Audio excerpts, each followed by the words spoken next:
കുത്തി നുറുക്കി കഷ്ണമാക്കിയിട്ട് പായയിൽ കെട്ടിപ്പൊതി പുഴയിലേക്ക് എറിയാനുള്ള പരിപാടിയായിരുന്നു അവർക്ക്. ഇവരോട് ചോദിച്ചു, 3 പണ്ഡിതന്മാരോടും, നിങ്ങൾക്ക് എന്താണ് അവസാനമായിട്ട് ആവശ്യമുള്ളത്? വെള്ളം കുടിക്കണോ? വേണ്ടാന്ന് പറഞ്ഞു. നമസ്കരിക്കണോ? വെച്ച് വേണം പറഞ്ഞു. ഇവര് തന്നെ തൊട്ടടുത്തുള്ള ഒരു പള്ളിയിലേക്ക് അവരെ ആളുകളെ കൂട്ടിയിട്ട് കൊണ്ടുപോയി നമസ്കാരം നിർവഹിച്ചു. പണ്ട് ഉബൈബ് റളിയല്ലാഹു അൻഹു അദ്ദേഹത്തെ കൊലക്കാരിൽ കൊണ്ടുപോകാൻ ഒരുങ്ങിയ അവസരത്തിലും നമസ്കാരം നിർവഹിച്ചുകൊണ്ട് അദ്ദേഹം പറഞ്ഞ അവസരത്തിൽ പറഞ്ഞതുപോലെ തന്നെ, മരണത്തെ ഞാൻ ഭയപ്പെടുമെന്ന് നിങ്ങൾ നിങ്ങൾ സംശയിച്ചു പോകുന്നു എന്നെനിക്ക് ഭയമില്ലായിരുന്നുവെങ്കിൽ എന്റെ അവസാനത്തെ നമസ്കാരം ഞാൻ നീട്ടി നമസ്കരിക്കുമായിരുന്നേനെ എന്ന് ഹുബൈബ് റളിയല്ലാഹു അൻഹു പറഞ്ഞതുപോലെ എന്റെ പിതാവും 2 റക്അത്ത് നമസ്കാരം ചുരുക്കി നമസ്കരിച്ചുകൊണ്ട് അള്ളാഹുവിനോട് പ്രാർത്ഥിച്ചു, അള്ളാഹുവെ നിന്റെ മാർഗത്തിലാണ് ഞങ്ങൾ ഇറങ്ങി തിരിച്ചിരിക്കുന്നത്, നിന്റെ ദീനാണ് ഞങ്ങൾ ജനങ്ങൾക്ക് പഠിപ്പിച്ചു കൊടുത്തിരിക്കുന്നത്, അക്കാരണത്താലാണ് ഞങ്ങൾ ആക്രമിക്കപ്പെട്ടിരിക്കുന്നത്, രക്ഷിക്കാൻ അർഹലൻ നീ തന്നെയാണ് പടച്ചോനെ, നീ രക്ഷിക്കണേ റഹ്മാനെ. പടച്ചോന്റെ അനുഗ്രഹം, പ്രാർത്ഥനക്കുത്തരം അവിടെ തന്നെ കണ്ടിറങ്ങി. മരണം മുന്നിൽ കണ്ടുവരുന്നതിന് അവസരത്തിൽ അതാ പാഞ്ഞു വരുന്നു പോലീസിന്റെ ജീപ്പ്. എങ്ങനെ എന്റെ പിതാവ് സ്വതന്ത്ര പ്രസ്ഥാനത്ത് പ്രസംഗിക്കുന്ന ഒരാളായിരുന്നു. ആ സ്റ്റേജിൽ വെച്ച് കണ്ടു പരിചയമുള്ള ഒരു അമുസ്ലിം, ഒരു ക്രിസ്തീയ യുവാവ്, ഇതെന്തോ ഒരു നിഗൂഢമായ സംഗതിയാണ്, ഒരു ദുരൂഹത ഇതിന്റെ പിന്നിലുണ്ടെന്ന് മനസ്സിലാക്കിക്കൊണ്ട് കുറെ അകലെയുള്ള ഒരു വീട്ടിലേക്ക് ഓടിപ്പോയി അവിടെ എത്തിയിട്ട് എക്സൈക്ക് ഫോൺ വിളിക്കുകയും അത് പ്രകാരം അള്ളാഹുവിന്റെ പടച്ച തമ്പുരാന്റെ അനുഗ്രഹത്തോടുകൂടി മാത്രം മരണം മുന്നിൽ കണ്ടുവരുന്നവർക്ക് പോലീസിന്റെ ജീപ്പ് വരുന്നത് കാണാൻ അവർ രക്ഷപ്പെടുകയും ചെയ്യുന്നു. അത്രത്തോളം ഈ പ്രസ്ഥാനത്തിന് വേണ്ടി ത്യാഗം സഹിച്ച പണ്ഡിതന്മാരായിരുന്നു പഴയ കാലത്തുള്ള ഇസ്ലാഹി പ്രവർത്തകർ. അവരാരും തന്നെ കൂടോത്രം ചെയ്താൽ അതുകൊണ്ട്, കുട്ടിച്ചാത്തനയച്ചാൽ അതുകൊണ്ട് രോഗം ഉണ്ടാവുന്നു, കുടുംബം നശിക്കുമെന്നോ, ഭാര്യ ഭർത്താക്കന്മാരെ തമ്മിൽ തെറ്റുമെന്നോ, എന്തെങ്കിലും ഒരു ദുഷ്പ്രവൃത്തി അതുകൊണ്ട് ഉണ്ടാക്കാൻ കഴിയുമെന്നോ സമൂഹത്തെ പഠിപ്പിച്ചിട്ടില്ല. മുജാഹിദ് വിഭാഗത്തിൽ ജനിച്ച ഇത്രയും കാലം ജീവിച്ച ആർക്കും അങ്ങനെ അവകാശപ്പെടാനുമില്ല. ഇനി ഞാൻ പറയട്ടെ, അള്ളാഹുവിന്റെ മഹത്വമാണ് നമ്മൾ കേട്ടുകൊണ്ടിരിക്കുന്നത്. ആരെയാണ് നമ്മൾ വിളിച്ചു പ്രാർത്ഥിക്കേണ്ടത്? ആരോടാണ് ചോദിക്കേണ്ടത്? ആരോടാണ് സഹായം അഭ്യർത്ഥിക്കേണ്ടത്? അള്ളാഹുവിനോട് ഇങ്ങനെ ചോദിക്കുന്നുണ്ടെങ്കിൽ അതിനുള്ള അള്ളാഹുവിനുള്ള അർഹത എന്താണ് എന്ന് ഖുർആൻ തന്നെ അക്കമിട്ട് നമ്മെ പഠിപ്പിച്ച് മനസ്സിലാക്കുന്നുണ്ട്. ഖുർആൻ പറയുന്നു, ദാലികുമുല്ലാഹു റബ്ബുക്കും ലാ ഇലാഹ ഇല്ലാ ഹുവ ഖാലിഖു കുല്ലി ശൈഇൻ ഫഅബ്ദൂഹു വഹുവ അലാ കുല്ലി ശൈഇൻ വകീൽ. സൂറത്ത് അൻആമിലായിട്ട്, ദാലികുമുല്ലാഹു റബ്ബുക്കും, അവനാണ് നിങ്ങളുടെ രക്ഷിതാവ്, ലാ ഇലാഹ ഇല്ലാ ഹുവ, അവനൊഴികെ ആരാധനക്കർഹൻ ആരും തന്നെ ഇല്ല, ഖാലിഖു കുല്ലി ശൈഇൻ, എല്ലാ വസ്തുക്കളെയും അവനാണ് സൃഷ്ടിക്കുന്നത്, ഫഅബ്ദൂഹു, അവനെ നിങ്ങൾ ആരാധന ചെയ്യുക, വഹുവ അലാ കുല്ലി ശൈഇൻ വകീൽ, എല്ലാ കാര്യങ്ങളെയും അവൻ തീരുമാനിക്കുകയും ചെയ്തിരിക്കുന്നു. വിധികർത്താവ്, എല്ലാറ്റിനും വിധികർത്താവ് അവനാകുന്നു, അള്ളാഹു ആകുന്നു. നമ്മുടെ ശരീരത്തിലേക്ക് മാത്രം ഒന്ന് നോക്കാനാണ് ഖുർആൻ നമ്മോട് കൽപ്പിച്ചിരിക്കുന്നത്. ഫല്യൻദുരിൽ ഇൻസാനു മിമ്മ ഖുലിക മിമ്മാ ദാഫിഖ്, മനുഷ്യൻ അവൻ എങ്ങനെയാണ് സൃഷ്ടിക്കപ്പെട്ടിരിക്കുന്നത് എന്നുള്ളത് നോക്കട്ടെ. തെറിച്ചു വീഴുന്ന ഒരു ജലത്തിൽ നിന്നാണ് അവൻ സൃഷ്ടിക്കപ്പെട്ടിരിക്കുന്നത്. ഈ ജലം എങ്ങനെയാണ് സ്ത്രീയുടെ മാതാവിന്റെ ഗർഭാശയത്തിൽ എത്തിയിരിക്കുന്നത്? ഖുർആൻ പറയുന്നു, വലഖദ് ഖലഖനൽ ഇൻസാന മിൻ സുലാലത്തിൻ മിൻ തീൻ ثم جعلناه نطفة في قرار مكين ثم خلقنا النطفة علقة فخلقنا العلقة مضغة فخلقنا المضغة عظاما فكسونا العظام لحما ثم أنشأناه خلقا آخر ഫതബാറകല്ലാഹു അഹ്സനുൽ ഖാലിഖീൻ. സൂറത്തുൽ മുഅ്മിനൂനിലെ ആയത്ത്. വലഖദ് ഖലഖനൽ ഇൻസാന മിൻ സുലാലത്തിൻ മിൻ തീൻ, കളിമണ്ണിന്റെ സത്തയിൽ നിന്നാണ് മനുഷ്യനെ നാം സൃഷ്ടിച്ചിരിക്കുന്നത്. മണ്ണിലടങ്ങിയ ജൈവപദാർത്ഥങ്ങൾ വേരിലൂടെ ചെടികൾ വലിച്ചെടുക്കുന്നു, അതിന്റെ കായ്കളും കനികളും ഭക്ഷണമായിട്ട് മനുഷ്യർ ഉപയോഗിക്കുന്നു. മനുഷ്യ ശരീരത്തിൽ വെച്ച് ദഹിച്ചിട്ട് ഒരു ഭാഗം രക്തമായി മാറുന്നു. അതിൽ നിന്ന് ഇന്ദ്രിയം എന്ന് പറഞ്ഞ നുത്ഫത്ത് ഉടലെടുക്കുന്നു. സ്ത്രീ പുരുഷ സംസർഗത്തിലൂടെ മാതാവിന്റെ ഗർഭാശയത്തിൽ അത് കിടക്കുന്നു. ആഴ്ചകൾക്കകം അതൊരു ഗുണമായി മാറുന്നു. ഭ്രൂണം മാംസക്കട്ടയാകുന്നു, മാംസക്കട്ട എല്ലുകളാകുന്നു, എല്ലുകൾ വീണ്ടും മാംസം കൊണ്ട് പൊതിയുന്നു. അല്ലാഹു സുബ്ഹാനഹു വ തആല ഉദ്ദേശിക്കുന്ന രൂപത്തിൽ ഒരു പൂർണ്ണ ശിശുവായി രൂപാന്തരം പ്രാപിക്കുന്നു. പടച്ച തമ്പുരാൻ നിർണയിച്ച സന്ദർഭം എത്തുമ്പോൾ അത് പുറത്തേക്ക് വരികയും ചെയ്യുന്നു. അള്ളാഹുവിന്റെ തീരുമാനം, കൽപ്പന. ഇതിലൊന്നും കൈകടത്തുവാൻ ഒരു ജാറത്തിൽ കിടക്കുന്ന കുപ്പസ്വാമിക്ക് കഴിവില്ല, ഏതെങ്കിലും വല്ല വലിയകൾക്ക് കഴിവില്ല, തങ്ങന്മാർക്ക് പങ്കില്ല, ആർക്കും ഒരുത്തർക്കും പങ്കില്ല. ഇത് നോക്കൂ, നമ്മുടെ ശരീരം എന്ന് പറഞ്ഞ ഈ യന്ത്രം, ലോകത്തിലെ മഹാത്ഭുതത്തിലെ ഏറ്റവും വലിയ അത്ഭുതമാകുന്നു നമ്മൾ എന്ന് പറഞ്ഞ ഈ യന്ത്രം. നമ്മ ശരീരത്തിന്റെ നിയന്ത്രിക്കുന്നത് തന്നെ ഈ മുഷ്ടി, ഈ കൈ എങ്ങനെ ചുരുട്ടിപ്പിടിച്ചാൽ എത്ര വലിപ്പുണ്ടോ അതിന് മാത്രം വലിപ്പത്തുള്ള ഹൃദയം എന്ന് പറഞ്ഞ ഒന്നാണ്, ഒരു അവയവം നമ്മുടെ ശരീരത്തിലുണ്ട്. മാതാവിന്റെ ഗർഭാശയത്തിൽ തുടങ്ങിയിട്ട് അത് ചലിച്ചുകൊണ്ടേയിരിക്കുകയാണ്. അപ്പൊ നമ്മൾ എത്ര അന്ധവിശ്വാസികളാണെങ്കിലും ശരി, എത്ര ഐക്കല്ലും ഉറുക്കും കുടിക്കുന്നവളാണെങ്കിലും ഇടയ്ക്കെങ്കിലും ഒന്ന് ഡോക്ടർക്ക് കൊണ്ടുപോകും ഗർഭിണിയായ പെണ്ണിനെ. അവിടെ ചെന്നാൽ ഡോക്ടർ ഒരു സാധനം നമ്മളെ പള്ളമ്പറിൽ ഇങ്ങനെ വെക്കുമ്പോൾ നമുക്ക് തന്നെ അറിയാം കുട്ടിയുടെ ഹൃദയമിടിപ്പ് ഇങ്ങനെ. അന്നു മുതൽ ഈ ഹൃദയം ചലിച്ചുകൊണ്ടേയിരിക്കുകയാണ്. മിനിറ്റിൽ 72 പ്രാവശ്യം അത് മിടിച്ചുകൊണ്ടിരിക്കുന്നു. ഒരു മിനിറ്റിൽ 72 പ്രാവശ്യം അതങ്ങനെ മിടിച്ചുകൊണ്ടിരിക്കുകയാണ്. മനുഷ്യ ശരീരത്തിന്റെ ഡ്രൈവർ എന്നുള്ള ഒരു പേരിലാണ് ഹൃദയത്തെ കുറിച്ച് അറിയപ്പെടുന്നത്. ആയുഷ് കാലഘട്ടത്തിനിടയ്ക്ക് 152 മില്യൺ ലിറ്റർ രക്തം ഹൃദയം പമ്പ് ചെയ്യുകയാണ്. ശരിക്കും മനസ്സിലാക്കണം, 152 മില്യൺ ലിറ്റർ രക്തം അതങ്ങനെ പമ്പ് ചെയ്യുന്നു. ഒരു ടാങ്കർ ലോറിയിൽ നിറക്കിയാടുന്നുണ്ടെങ്കിൽ 10,000-ലധികം ടാങ്കർ ലോറിയിൽ നിറക്കാൻ ഒരു മനുഷ്യന്റെ ആയുഷ് കാലഘട്ടത്തിനിടയ്ക്ക് അവന്റെ ഹൃദയം പമ്പ് ചെയ്യുന്ന രക്തമുണ്ടായിരിക്കുമെന്നുള്ളതാണ് ശാസ്ത്രജ്ഞന്മാർ പറയുന്നത്.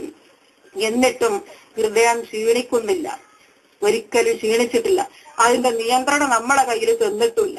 കൈ അതേപോലെ ശരീരത്തിലെ അവയവമാണ്, കാല് അതേപോലെ മറ്റൊരു അവയവമാണ്, പേശികളിൽ. എന്റെ കൈ അനക്കണമെന്നുണ്ടെങ്കിൽ ഞാൻ അങ്ങോട്ട് വിചാരിക്കണം, അപ്പൊ കൈ പൊക്കുന്നത് ഞാൻ അറിഞ്ഞുകൊണ്ടാണ്. പക്ഷേ ഹൃദയത്തിന്റെ ചലനം പടച്ചു തമ്പുരാന്റെ സംവിധാനത്തിന് മാത്രം വിധേയമായിക്കൊണ്ട് അങ്ങനെ അതതിന്റെ ജോലി അങ്ങനെ ചെയ്തുകൊണ്ടിരിക്കുന്നു. ഒരു ദിവസം കറണ്ട് ഇല്ലെങ്കിലും അന്നൊന്ന് വെള്ളം മുക്കി നോക്കിയ 2 ബക്കറ്റ് മുക്കുമ്പോഴേക്ക് തളർന്ന് നമ്മൾ കുളിച്ചൊന്നും മാറ്റണ്ട, ഇന്ന് കറണ്ട് ഇല്ലാണ്, കറണ്ട് വരട്ടെ. മറിച്ച് 10,000 ടാങ്കർ ലോറിയിൽ കയറ്റാൻ പറ്റുന്ന രക്തം ഒരു മനുഷ്യന്റെ ആയുഷ് കാലഘട്ടത്തിനിടയ്ക്ക് ഹൃദയം നിരന്തരം പമ്പ് ചെയ്തുകൊണ്ടിരുന്നിട്ടും ഹൃദയം ക്ഷീണിക്കുന്നില്ല, തളരുന്നില്ല, നമുക്കതുകൊണ്ട് ബുദ്ധിമുട്ട് വരുന്നില്ല എന്നുണ്ടെങ്കിൽ സർവശക്തനായ അള്ളാഹുവിന്റെ കഴിവ് കൊണ്ട് മാത്രമാണത്. അതുകൊണ്ടാണ് അള്ളാഹു പറയുന്നത്, ദാലിക്കുമുല്ലാഹു റബ്ബുക്കും, അവനാകുന്നു നിങ്ങളുടെ രക്ഷിതാവ്, ലാ ഇലാഹ ഇല്ലാ ഹുവ, അവനൊഴികെ ആരാധനക്കർഹൻ ആരും തന്നെ ഇല്ല, ഖാലിഖു കുല്ലി ശൈഇൻ, എല്ലാറ്റിനെയും സൃഷ്ടിക്കുന്നത് അവനാകുന്നു. പറയാൻ പഠിച്ചവന് അർഹതയുണ്ട്, അവകാശമുണ്ട്. അതുകൊണ്ട് അല്ലാഹു പറയുന്നു, ലഹു ദഅവത്തുൽ ഹഖ് വല്ലദീന യദ്ഊന മിൻ ദൂനിഹി ലാ യസ്തജീബൂന ലഹും ബിശൈഇൻ ഇല്ലാ കബാസിതി കഫൈഹി ഇലൽ മാഇ ലിയബ്ലുവ ഫാഹു വമാ ഹുവ ബിബാലിഹി വമാ ദുആഉൽ കാഫിരീന ഇല്ലാ ഫീ ളലാൽ. സൂറത്തുൽ റഅദിലെ 14-ാമത്തെ ആയത്ത്. ശിർക്കിന് യാഥാർത്ഥ്യം ഉണ്ടോ അല്ലേ എന്നുള്ള ഒന്നും കൂടി ആയത്ത് കേൾക്കുമ്പോൾ ഒന്നിങ്ങനെ മനസ്സിലാക്കി വെക്കിട്ടോ. ലഹു ദഅവത്തുൽ ഹഖ്, അവനോടുള്ളത് മാത്രമാണ് ന്യായമായ പ്രാർത്ഥന. ബദരീങ്ങളെ, വമ്പത്തങ്ങളെ, കോജാക്കന്മാരെ എന്ന് വിളിക്കുന്ന പ്രാർത്ഥനയല്ല ന്യായമായ പ്രാർത്ഥന. അല്ലാ പടച്ചോനെ, തമ്പുരാനെ, റബ്ബെ എന്ന് വിളിക്കുന്ന പ്രാർത്ഥനയാണ് യഥാർത്ഥ പ്രാർത്ഥന. അപ്പൊ ശിർക്കിന് യാഥാർത്ഥ്യം ഉണ്ടോ അല്ലേ? നിങ്ങൾ പറയും, ബദരീങ്ങളെ, വമ്പത്തങ്ങളെ വിളിച്ച് പ്രാർത്ഥിക്കുന്ന പ്രാർത്ഥനയ്ക്ക് യാഥാർത്ഥ്യം ഉണ്ടോ? പടച്ചോൻ എന്തേ പറഞ്ഞേ? ലഹു ദഅവത്തുൽ ഹഖ്, അവനോടുള്ള പ്രാർത്ഥനയാണ് യഥാർത്ഥമായ പ്രാർത്ഥന. വല്ലദീന യദ്ഊന മിൻ ദൂനിഹി, അവനെ വിട്ടിട്ട് ആരെങ്കിലും വിളിച്ച് പ്രാർത്ഥിക്കുകയാണെന്നുണ്ടെങ്കിൽ ലാ യസ്തജീബൂന ലഹും ബിശൈഇൻ, ഒരു നിലക്കും അവൻ ഉത്തരം ചെയ്യുകയില്ല. ഏത് പ്രകാരത്തിൽ? ഇല്ലാ കബാസിതി കഫൈലൽ മാഇ, ഒരു പാത്രത്തിൽ വെള്ളം ഇങ്ങനെ വെച്ചിട്ട്, ഒരു പരന്ന പാത്രത്തിൽ വെള്ളം ഇങ്ങനെ വെച്ചിട്ട് ഒരു മനുഷ്യന് പാത്രത്തിലേക്ക് നാക്ക് തൊടാതെ ഇവിടെ അങ്ങനെ നിന്നിട്ട് നാളെ വെക്കുക. പാത്രം എവിടെയാണ്? വെള്ളപ്പാത്രം തേലുമല. എന്റെ നാവ് എവിടെയാ? വെള്ളത്തിലേക്ക് എത്താതെ ഇങ്ങനെ നാക്ക് ഇങ്ങനെ നീട്ടുന്നത് പോലെയാണ്. ഒമാഹുവ ബിബാലിഹി, ആ വെള്ളം ഒരിക്കലും പാത്രത്തിൽ നിന്ന് അവന്റെ നാക്കിലേക്ക് വായിലേക്ക് വന്നെത്തുകയില്ല. ഒമാ ദുആഉൽ കാഫിരീന ഇല്ലാ ഫീ ളലാൽ, അവിശ്വാസികളുടെ പ്രാർത്ഥന നഷ്ടമല്ലാതെ മറ്റൊന്നുമല്ല. അപ്പൊ ശിർക്കിന് യാഥാർത്ഥ്യം ഉണ്ടോ? ബദരീങ്ങളെ, അമ്പർത്തങ്ങളെ, വജാക്കന്മാരെ പ്രാർത്ഥിച്ചാൽ അതുകൊണ്ട് വല്ല മെച്ചുണ്ടോ? പടച്ചോന് വല്ല ദോഷം വരുന്നുണ്ടോ? അള്ളാന്റെ അടിമകൾ ഇങ്ങനെ മറ്റുള്ളവരെ പഠിപ്പുകളെ വിളിച്ച് പ്രാർത്ഥിച്ചാൽ ഇല്ല. ഇനി പ്രാർത്ഥിക്കുന്നതിന് വല്ല മെച്ചും കിട്ടാനുണ്ടോ? നേർച്ച നേർന്നു ഞാറത്തേക്ക് നമ്മള് അള്ളാഹ്ക്ക് വല്ല പുതുമയുണ്ടോ? അതുകൊണ്ട് നമ്മളൊക്കെ കൂടി കാസർഗോഡുള്ള ഞാറത്തേക്ക് ഒക്കെപ്പാടുകൾ നേർച്ച നേർന്ന് അള്ളാഹ്ക്ക് വല്ല പുതുമ അതുകൊണ്ടുണ്ടോ? ഇല്ല. നഷ്ടം വരാനുണ്ടോ? നിങ്ങൾക്ക് വല്ല ഗുണവും കിട്ടാനുണ്ടോ? ആഹർത്തിക്കോ ദുനിയാവുക്കോ? ഇല്ല. അതാണ് ഇസ്ലാം മതം പഠിപ്പിച്ചിരിക്കുന്നത്. നഷ്ടമല്ലാതെ മറ്റൊന്നുമല്ല. വെള്ളം.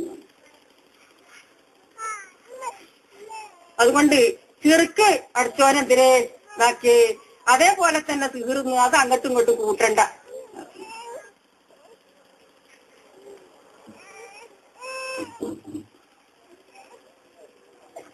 കാരണം അള്ളാഹു ഒഴികെ സൃഷ്ടികർത്താവില്ല. അള്ളാഹുവിന് ഇതിലൊക്കെ കഴിവുണ്ടായത് അള്ളാഹു സൃഷ്ടികർത്താവാണെന്നുള്ളത് കൊണ്ടാണ് താനും. അതുകൊണ്ട് ആ സൃഷ്ടികർത്താവായ അള്ളാഹുവിനാണ് ഇബാദത്തുകളും ആരാധനയും ചെയ്യേണ്ടത്. മുജാഹിദ് പ്രസ്ഥാനം അതിന്റെ ആദ്യ നാള് മുതൽ, അതിന്റെ ജനിച്ച നാള് മുതൽ ഇന്നേ വരെ മനുഷ്യരോട് പ്രബോധനം ചെയ്ത സ്രഷ്ടാവിന്റെ സന്ദേശം അത് തന്നെയാണ്. മനുഷ്യരെ നിങ്ങൾ വിഷമങ്ങളും ദുരിതങ്ങളും ബുദ്ധിമുട്ടുകളും ഉണ്ടാകുമ്പോൾ അള്ളാഹുവിനെ വിളിച്ച് പ്രാർത്ഥിക്കുക. وقال ربكم ادعوني استجب لكم ان الذين يستكبرون عن عبادتي سيدخلون جهنم داخرين. വക്കാല റബ്ബുക്കും, നിങ്ങളുടെ റബ്ബ് പറഞ്ഞു, ഉദ്ഊനി നിങ്ങൾ എന്നെ വിളിച്ച് പ്രാർത്ഥിക്കുക, അസ്തജിബ് ലക്കും ഞാൻ നിങ്ങൾക്ക് ഉത്തരം ചെയ്യുന്നതാണ്. ഇന്നല്ലദീന യസ്തക്ബിറൂന അൻ ഇബാദത്തി, എനിക്ക് ആരാധന ചെയ്യുന്നതിൽ ആരാണോ അഹന്ത കാണിക്കുന്നത്, സയദ്ഖുലൂന ജഹന്നമ ദാഖിരീൻ, അവർ നിന്നരായിട്ട് നരകത്ത് പ്രവേശിക്കുന്നതാണ്.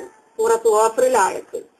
അള്ളാഹുവിന്റെ സന്ദേശം അവന്റെ അടിമകളോടുള്ളത് വിഷമങ്ങളും ബുദ്ധിമുട്ടുകളും വരുമ്പോഴും സന്തോഷമുള്ള സന്ദർഭത്തിലും സന്താപമുള്ള അവസരത്തിലുമെല്ലാം അള്ളാഹുവിലേക്ക് തവക്കൽ വെക്കുക, അവനെ വിളിച്ച് പ്രാർത്ഥിക്കുക എന്നുള്ളതാണ്. കാരണം അവൻ നമ്മുടെ സൃഷ്ടികർത്താവാണ്, പ്രപഞ്ചത്തിന്റെ സൃഷ്ടികർത്താവാണ്. ഈ പ്രപഞ്ചത്തിലുള്ള ഒരു പരമാണുവിന്റെ വരെ സൃഷ്ടികർത്താവ് അവനാണ്, അതിനെ നിയന്ത്രിക്കുന്നത് അവനാണ്. അതുകൊണ്ട് പടപ്പിന്റെ വിളി കേൾക്കാനും ഉത്തരം ചെയ്യാനുള്ള കഴിവും അള്ളാഹുവിന്റെ മാത്രമാണ്. അല്ലാഹു ലാ ഇലാഹ ഇല്ലാ ഹുവൽ ഹയ്യുൽ ഖയ്യൂം لا تأخذه سنة ولا نوم له ما في السماوات وما في الأرض من ذا الذي يشفع عنده إلا بإذنه يعلم ما بين أيديهم وما خلفهم ولا يحيطون بشيء من علمه إلا بما شاء وسع كرسي السماوات والأرض ولا يؤوده حفظهما وهو العلي العظيم. അഴകുള്ള ആയാത്തിന അള്ളാഹുന്റെ റസൂലി ആയത്തിന്റെ പറഞ്ഞു. ഖുർആനിലെ ആയത്തുകളിൽ വെച്ച് ഏറ്റവും ശ്രേഷ്ഠമായ ആയത്തുകൾ. ഈ ശ്രേഷ്ഠമായ ആയത്തുകൾ അതിനർത്ഥം മനസ്സിലാക്കിക്കൊണ്ട് ഏതെങ്കിലും ഒരു അടിമ രാത്രി കിടന്നുറങ്ങുന്ന സന്ദർഭത്തിൽ അത് ചൊല്ലിക്കൊണ്ട് കിടക്കുകയാണെന്നുണ്ടെങ്കിൽ അവന് പിശാചിൽ നിന്ന് രക്ഷ നേടാം എന്ന് അള്ളാഹു റസൂൽ പഠിപ്പിച്ചിരുന്നു. അർത്ഥം മനസ്സിലാക്കണം. എന്താണ് അർത്ഥം, എന്താണ് ആശയം എന്നുള്ളത്. അല്ലാഹു ലാ ഇലാഹ ഇല്ലാ ഹുവൽ ഹയ്യുൽ ഖയ്യൂം. അല്ലാഹു ലാ ഇലാഹ ഇല്ലാ ഹുവ, അവനൊഴികെ ആരാധനക്ക് അർഹൻ ആരും തന്നെ ഇല്ല. ഇനി അതിന്റെ കാരണങ്ങളാണ് നിരത്തി വെക്കുന്നത്. ഹയ്യുൽ ഖയ്യൂം, അവൻ എന്തെന്നും ജീവിച്ചിരിക്കുന്ന ഹയ്യൂമാണ്. ഖയ്യൂം എന്നൊന്നും നിലകൊള്ളുന്നവനാണ്. ലാ തഖുദുഹു സിനത്തും വലാ നൗം, ലാ തഖുദുഹു അവനെ പിടികൂടുന്നില്ല. സിനത്തും മയക്കം, വലാ നൗം അള്ളാഹുവിന് മയക്കവുമില്ല, മയക്കവുമില്ല, ഉറക്കവുമില്ല. മനുഷ്യന്റെ പ്രധാനപ്പെട്ട എത്ര വലിയവനാണെങ്കിലും ശരി അവന്റെ ഒരു സ്വഭാവമാണത്. ഉറക്കവും മയക്കവും ഉണ്ടെന്ന്. അള്ളാഹുവിന് അത് രണ്ടുമില്ല. ലഹൂ മാ ഫിസ് സമാവാതി വമാ ഫിൽ അർളി, ആകാശഭൂമികളിലുള്ള എല്ലാം അവനുള്ളതാണ്.